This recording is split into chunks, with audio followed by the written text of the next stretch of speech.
Hey guys, in this video I want to go ahead and talk to you about finding the determinant of a 3x3 matrix. And it can get a little bit complex, so I just want to focus on just finding the determinant, because this will help us in finding the inverse of a 3x3 matrix. Okay, and there's a couple of things that go into this. So in order to find a 3x3 matrix, okay, your professor, your teacher might have talked to you about using the minors and the cofactors. So I'm just going to go ahead and explain what that is real quickly. You have a matrix here, okay, and we're going to be able to find the determinant, or sometimes the professors write it as absolute value of A, and that's okay. So M starts for the minor, stands for the minor. So what we're going to go ahead and do is we're going to break this guy apart, sort of like in kind of like a minor type of a little matrix, you can say. Okay, so what we're going to go ahead and do is we're going to take this first number here in the first row, the first column. We're going to go ahead and cover that up. So everything in the first row and the first column gets covered up. Okay, and you're left with -2, 4, 3, and 1. And that's what you're going to use to find the, to find the determinant. And remember how we did it last time, okay? So you have this. And what do? Well, you find -2 times 1 minus 3 times 4. And this guy, the value of this guy is the value of your minor, which we'll be using to find the determinant. Okay, now there's only one thing. When you're doing these matrices, there's patterns for what we call the cofactors for these numbers. Okay, and the patterns are this. It goes positive, negative, positive, and you think it's continuous, right? Negative, positive, negative, and just should be right the opposite, right? Well, you got to be careful, because if you notice with a 4x4 matrix, it's not always the case. So if you see, you start off with positive, then negative, positive, then negative, but look at it, why is it negative again? Well, the reason it's negative, guys, is because the odd positions are negative, but the even positions are positive. Well, what does that mean? Well, if you think about it, row 1, 2, row 1, column 2, 1 plus 2 is 3. That's an odd position, so that's a negative. Same thing with 2, 3. Row 2, this is row 2, column 3, 2 plus 3 is 5. That's odd, so that's a negative. And if you notice here, row 2, column 1, 2 plus 1 is 3. That's negative. And then the evens are positive. So row 3, column 1, 3 plus 1 is 4. That's even. So that's how they determine where it's positive or negative. So now that I have the minor, okay, I got the minor here. All right, it's -14. Now, because of that, its position is right here. So it's positive. So that means you can just -14 times positive. It's going to give me the same value, -14. Okay, and that would be the cofactor. And then for the minor 1, 2, we're going to do the same thing. Well, what does that mean? Well, we're going to take the first row, second column, we're going to cancel it out, and we're left with 1, 4, 5, 1. And that's what I'm going to use. Okay, you see that? And then I cross multiply 1 times 1 minus 5 times 4, and that gives you 1 minus 20, -19. Now, because it's in position 1, 2, the position is odd, I'm going to multiply by a negative, and it's going to give me +19. So the cofactor is +19. Okay, we'll do one more real quick before we apply this with the determinant. Okay, what about position of the minor 1, 3? Okay, well, row 1, column 3. So row 1 and column 3, where they intersect here, we're going to cover that up. We're left with 1, -2, 5, and 3. Okay, we're left with this guy. Same thing, we're going to do 1 times 3 is 3, minus 5 times -2. This ends up with 13, but since the position is even, it's going to stay positive. So now that you gotta get in the hang of how to find the positions, okay, the minors, we can go ahead and apply it to find the determinant. And the reason is the determinant is going to be important to find the inverse of the 3x3.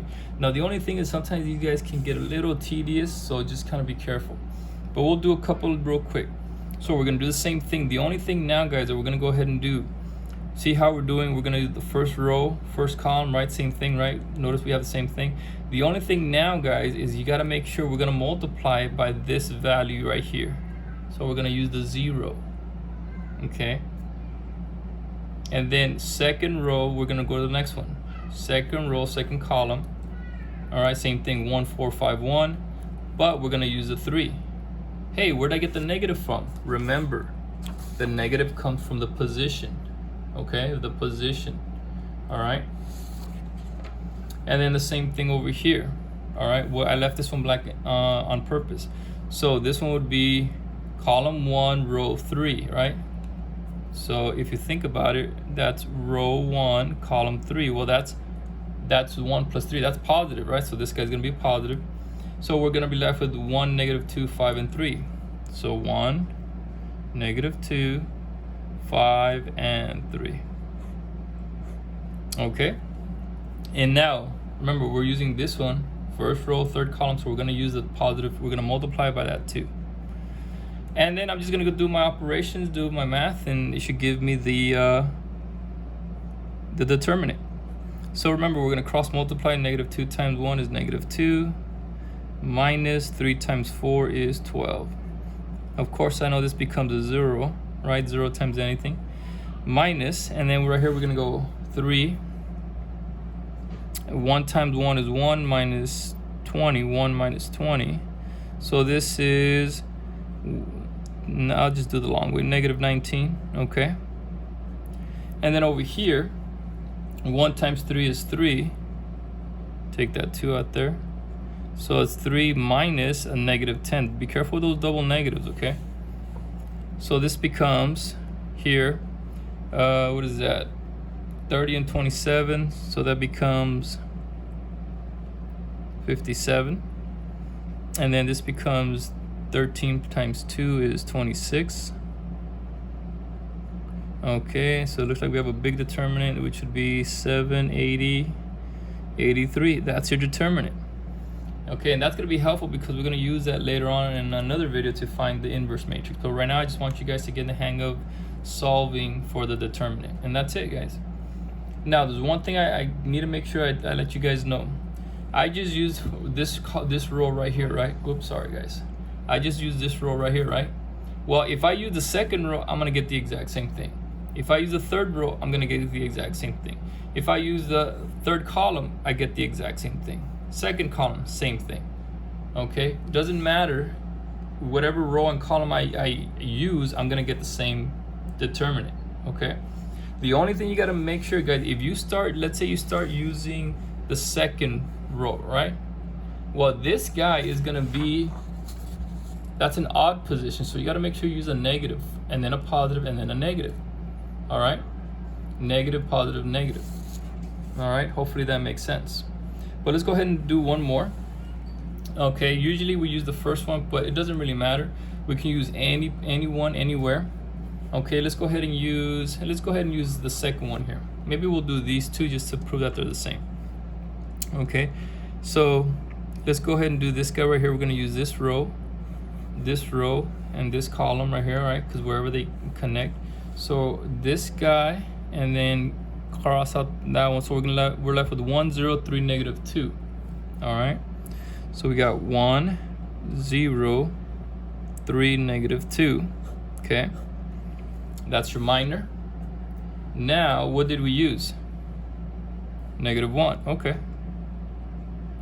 Right, that's the value of it. But remember, that's the second row. What's that position? That's an odd position. It's going to be negative. So that's going to make it into a +1, right? Because negative times negative is a positive. So that's negative. That means this guy's going to be a positive. And we're going to use the 2. Okay. So now we got this guy, right? So we're going to cover up that whole row and the whole column here in the middle. So we're left with 3, 0, 6, -2. 3, 0, 6, -2. 3, 0, 6, -2. And then, so that's negative, positive, that becomes a negative. So we're going to be using the 4. And so we'll cover up the whole row and this column here that intersects. So we're left with 3, 1, 6, 3. So we got 3, 1, 6, 3. Okay. So now all I just need to do is do my math. And you can see, you just got to be careful how you align everything because it can get pretty confusing.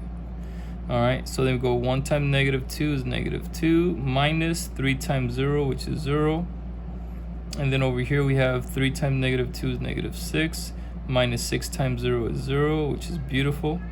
And the last one, 3 times 3 is 9, minus 6 times 1 is 6. So that's going to give me 1 times negative 2. And then we got 2 times negative 6. And then 9 minus 6 is 3. Negative 4 times 3 is negative 12. I should have wrote it out, but it's okay. So now we got negative 2, negative 12, minus 12. So the determinant of B is, what is that? Negative 24, negative 26. There it is. Okay. And if I wanted to use the first column here, the first row, I should get negative 26 as well. So I think we should just go ahead and do it just to prove it. Okay. A lot of people just use the first one because it just makes life a lot easier. Okay. So let's go ahead and do that. So we're gonna find the determinant, but instead of using this guy, we're gonna use the first row. Okay. So we're gonna use 3, right? We're gonna use 3. Okay, and then we're gonna cover it up, this guy right here. So we're 2, 4, 3, negative 2. 2, 4, 3, negative 2. So that's the positive position. That should be a negative position. And then we're using a 1. And so we cover up this guy, this whole row, this column that intersects. Negative 1, 4, 6, negative 2.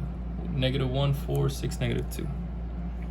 So negative 1, 4, 6, negative 2. And then the last one is 0. It says be a positive position.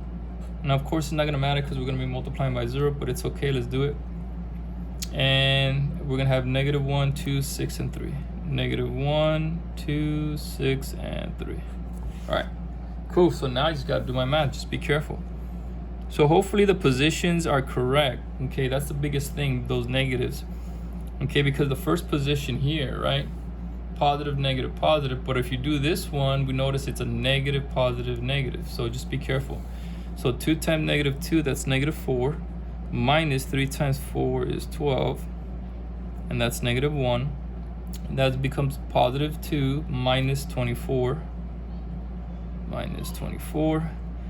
Plus 0. And then negative 1 times 3 is negative 3. Minus 12. All right.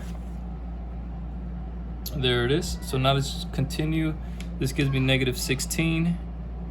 3 times negative 16. Minus, let's see, 2 minus 24 is negative 22. Okay. And then this guy becomes, well, 0 times anything is just 0. All right. So that helps me out. So then now we have negative 48 plus 22. And what's negative 48 plus 22? That's right, negative 26. We got the same thing. So, which is good. That means I did my math correctly and it worked out. So guys, this is how we find the determinant, just the determinant of a 3x3 matrix. Okay. Hopefully that helps. Make sure you practice, and that way we'll be able to use this to find the inverse of a 3x3. All right, guys. Good luck. See you guys next time.